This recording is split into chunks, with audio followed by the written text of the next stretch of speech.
Halo guys, balik lagi di channel YouTube gue. Jadi hari ini gue rencana mau ngobrol tentang batu bara. Ya, jadi kalau kita ngomong batu bara, itu harga batu bara dari awal Januari ya.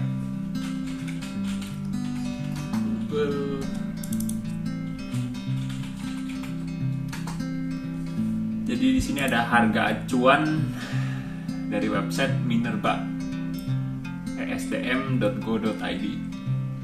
Nah, grafik harga batu bara acuan itu di Januari itu kita harganya di 75 USD per ton.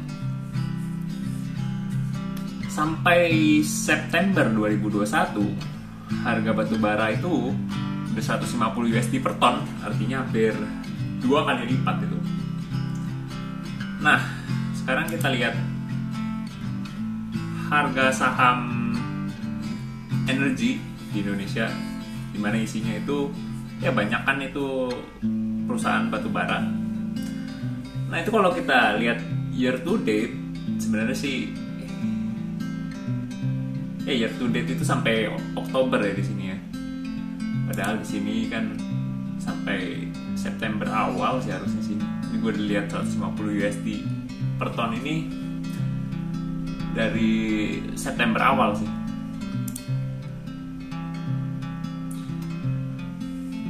Nah, kalau kita lihat saham batubara ini year to date dari dari Januari lah, dari Januari sampai Oktober, 1 Oktober itu naik cuma 26%, dimana kalau kita lihat harga batubaranya naiknya tuh hampir 100%. Dari 75 ke 150 ya, hampir 100% kenaikan, yang hampir double. Dan gilanya lagi kalau kita hitung secara laba, itu sebenarnya laba mereka tuh bisa berkali-kali lipat, lebih dari 2 kali lipat. Kenapa? Karena kalau kita ngomong kenaikan harga itu kan, ya harganya naik, tapi kan ongkos dia buat produksi itu belum tentu naik, ya kan? Jadi margin dia ya otomatis bakal besar-besar itu perusahaan-perusahaan batubara. Lebih gampangnya mungkin gue jelasin di sini. Buka Paint. Jadi misal ya, perusahaan batubara kan ada banyak, ada Adaro, PTBA, Harum itu, terus ITMG, terus ada Mitra Bara itu MBAP. Nah itu kalau itu harga cost produksi mereka itu macam-macam, bisa dari ada yang 30 USD per ton sampai itu ada sekitar 50 USD lah per ton. Anggaplah ada satu perusahaan batubara ini ongkosnya itu 45 USD per ton. Kalau dia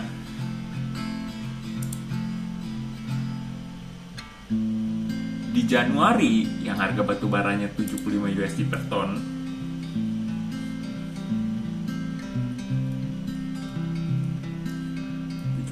USD per ton, malah untungnya dia tuh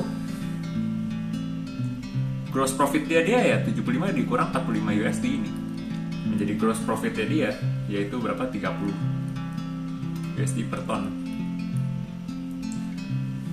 Itu menjadi gross profit dia. Nah, waktu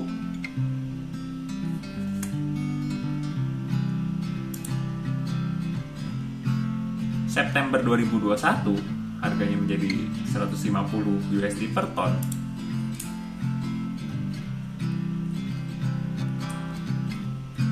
Nah, ini kalau kita lihat gross profitnya langsung 105 ya. Gross profitnya 3 kali lebih. Dan ya efeknya itu apa? Ya ke net income. Jadi ongkos produksi dari batu bara itu kan lumayan tetap ya, kecuali mungkin harga minyak naik, harga bensin naik, nah itu mungkin mempengaruhi itu.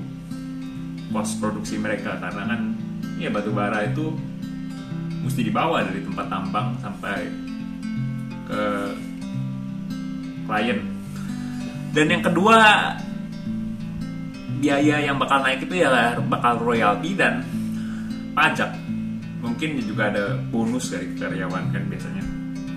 Nah, ketiga itu naik tapi mengikuti dengan kenaikan laba si perusahaan. Kayak contohnya royaltinya si PTB aja sekitar 5%. Itu kan mengikuti itu bentuknya persenan. Dan kalau kita ngomong pajak perusahaannya, bayar karena perusahaan membukukan laba. Gimana kalau lo membukukan laba besar, ya artinya pajaknya akan menjadi lebih besar. Ya, jadi sebenarnya perusahaan batubara untung banyak di kuartal 2 kemarin. Dan harusnya kuartal 3 ini juga untung lebih besar lagi. Karena ya itu kalau kita lihat acuan dari untung di kuartal 2, kuartal 3 ya berkali-kali lebih besar harusnya. Kalau kita lihat kuartal 2 itu kan Januari, Februari, April, Mei, Juni, Maret, April, Mei, Juni itu kuartal 2 kan. April masih 86, ya nggak nyampe 100, ya paling mentok tuh 100 sampai Juni kan. Setelah itu di kuartal 3 baru 115, 130 dan 150. Dan kalau kita lihat Ice Newcastle ya, harga batu bara itu 220 kalau salah kemarin. Udah 228 malah per 1 Oktober 2021. Ini gue sekarang ngerekam ini video di tanggal 3. Jadi dia Sabtu Minggu libur ya. Ya udah 228 per Oktober. Pakai bursa Newcastle nih kalau nggak salah Inggris ya. Oh, Eropa ya. Inggris harusnya sih ini. Nah, ya konyolnya kan, walaupun perusahaan batubara membukukan laba yang sangat tinggi, tapi harga perusahaannya nggak kemana-mana. Ya ini kalau dilihat itu disebabkan karena ESG investing ya. Jadi reksadana di luar negeri itu kan menerapkan ESG investing. Mereka udah, jadi ESG sendiri singkatan dari Environmental Social Governance kalau nggak salah ya. Ya kan? Environmental Social Governance and Governance. Jadi mereka ya udah nggak invest ke energi kotor seperti batu bara. Mereka udah membatasi lah diri mereka. Sebenarnya gue cukup paham kenapa mereka melakukan hal itu, karena kan di luar negeri itu banyak yang demo soal global warming. Jadi kalau mereka nggak menerapkan ESG, ya otomatis siapa yang mau taruh duit mereka di hedge fund tersebut kan, di reksadana tersebut. Otomatis di mana si hedge fund ini kan dapat duit itu ya dari jumlah duit yang dikelola. Jadi kalau kliennya naruh duit semakin sedikit, ya otomatis pendapatan mereka berkurang. Ya jadi gue cukup paham kenapa mereka menerapkan ESG ini ke strategi investasi mereka. Dan efek dari reksadana di luar negeri menerapkan ESG, ya akhirnya reksadana yang kecil-kecil pun juga otomatis, walaupun nggak menerapkan ESG, otomatis jadi otomatis nggak masuk ke ya saham batubara. Kenapa ya? Karena nggak ada money flow. Karena pemain yang memiliki duit besar itu kan nggak mau beli saham batubara, ya otomatis yang kecil-kecil juga mereka menghindari batubara karena nggak ada flow-nya, karena takutnya kan performance mereka bakal kalah gitu. saat mereka masuk batu bara, si big fund ini masuk ke sektor lain. Kalau sekarang pada masuk digital ya, new economy. Ya takutnya indeks harga dari IHSG itu naik, tapi performance si reksadananya kan kurang. Nah itu bisa berakibat nasabahnya pada tarik dana, dan sekali lagi ya mengurangi pendapatan. Ya jadi sebenarnya ini peluang buat investor retail, kalau bisa dibilang. Cuman masalahnya ya berani nggak, karena kan ya kita tahu gitu nggak ada flow. Jadi kalau kalian mau keluar dari batu bara ya mungkin tunggu ESG investing ini udah nggak diterapkan oleh big fund nih. Ya, terus apa lagi? Nah terus bagaimana dengan prospek saham-saham batubara ini? Ya kalau menurut gue pribadi, permasalahan dari global warming itu kan karena kebutuhan manusia akan barang dan jasa itu tidak terbatas ya. Jadi pada suatu zaman itu yang dari tadinya industri itu padat karya, ada suatu orang yang nemuin mesin uap, ya kan? Jadi ya mesin uap itu kan kita panasin batu bara buat panasin air, habis itu airnya mempunyai tekanan tinggi itu bentuknya uap buat muter ya buat jalanin mesin lah. Jadi solusinya itu ya mungkin masyarakat ya mesti kurangin itu yang namanya konsumsi. Berarti kita besok kalau nggak mau global warming ya mesti kurangin konsumsi.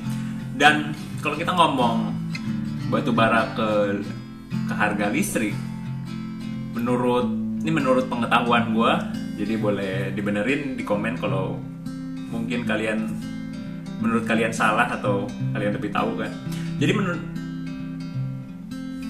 Jadi pengetahuan gue itu harga listrik yang dijual oleh perusahaan batubara ke PLN itu sekitar 300 perak gitu per kilowatt hour per kilowatt hour. Nah kalau kita ngomong energi matahari itu kan pakai solar panel artinya. Nah sekarang solar panel itu kan cuman bisa dipakai, cuman ada sinar matahari itu kan nggak 24 jam. Jadi dia efektif itu ya siang. Dan ya yang jelas ya jangan musim hujan ya, karena kan nggak ada sinar matahari. Jadi secara cost itu ya mungkin solar panel itu kalau didepresiasi 20 tahun itu setara dengan ya 300 kilowatt hour itu bisa dapat secara costnya. Tapi kan ya nggak bisa gitu, malam kita mau gelap-gelapan, jadi kita butuh lagi alat yaitu baterai penyimpan listriknya. Jadi waktu siang, waktu ada sinar matahari, sebagian kita pakai, sebagian kita simpan ke baterai buat dipakai waktu nggak ada sinar matahari. Nah yang masalah itu baterainya itu mahal. Jadi kalau satu paket solar panel plus tempat menyimpan listriknya, nah itu bisa kena 4000 kilowatt hour. Itu sangat jauh dibandingkan dengan PLTU di mana cuma 300 kan, 10 kali lipat lebih. Ya, jadi masyarakat siap nggak bahwa harga barang listrik itu kan merupakan energi, itu komoditas kalau kita bilang sekarang, itu bahan, itu cost dasar dari memproduksi suatu barang dan jasa, ya kan? Kalau harga listrik besok naik ya otomatis barang dan jasa pun juga akan naik. Dan efeknya apa? Ya kita sebagai konsumen ya yang tadinya bisa mungkin dapat 10 kan, misalnya 10 barang ya besok cuma bisa beli ya mungkin sekitar ya 3 barang gitu. Ya jadi menurut gua terlalu ekstrim kalau dibilang bahwa industri batubara ini akan mati. Karena kalau dari masyarakat sendiri ya, siapa yang bisa untuk cut dia punya konsumsi kan? Ya itu sekian tentang pemikiran gue untuk saham batubara. Jadi menurut gue ada opportunity.